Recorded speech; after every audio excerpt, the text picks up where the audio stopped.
সিরাজুদ্দৌলা হবে পোকা পোকা পোকা। আরে আমি তো শুধু শুধু মার খেয়ে পড়ছি। এই শুধু সিরাজুদ্দৌলাই না, পুরো ইতিহাসের বই পোকাই কেটেছে। এই দেখুন। আচ্ছা, ব্যাকরণ মনে আছে? আছে। কর্তা কি একটা উদাহরণ দিয়ে বলিয়ে দাও দেখি। কর্তা কর্তা ওই মানে জয় বলছি কেন বলো দেখি? কারণ সে ক্রিয়া আর কর্ম নিয়ে থাকে। আগে ওটা মাথা না পেট। ষষ্ঠী তৎপুরুষ কাকে বলে? জানি নে জানি নে জানি নে। ওটা বিলক্ষণ জানি, ওটা ষষ্ঠী তৎপুরুষ।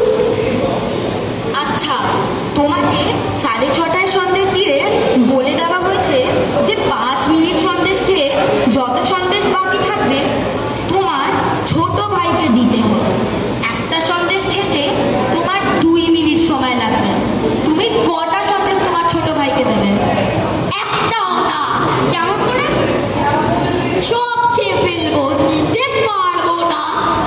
আচ্ছা, একটি বট গাছ যদি 7 ইঞ্চি করে বড় হয় তাহলে যে গাছের বৈশাখ মাসের পয়লায় 10 ইঞ্চি ছিল, ফিরে বৈশাখ পয়লায় সে কত ইঞ্চি হবে?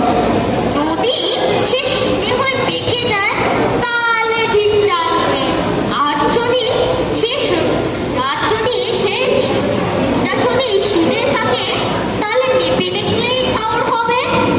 আর যদি মধ্যেখানিকে শুকিয়ে যায় তাহলে তো কথাই নেই। মার না খেলে তো তোমার বুদ্ধি ফলে না। লক্ষ্মী ছাড়া মেরে তোমার পিঠ লাল করে দেবো, তবে তুমি খিদে হবে।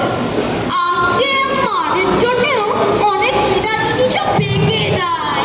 কালাচাঁদ বাবু, ওটা আপনার ভ্রম। মারপিট করে খুব অল্প কাজ হয়। বলে গাধাকে পেটালে ঘোড়া কখনো হয় না, কিন্তু অনেক সময় ঘোড়াকে পেটালে গাধা বেড়ে যায়। অধিকাংশ ছাত্র শিখতে পারে, কিন্তু অধিকাংশ মাস্টার মশাই শেখাতে পারে না। আপনি আপনার বেগ নিয়ে প্রস্থান করুন। দিন কতক মধুসূদনের পিঠ চুলো, তারপরে আমিই ওকে পড়াবো। আহ, বাঁচা গেল মশাই। এই ছেলেকে পড়ানো মধুরের কর্ম।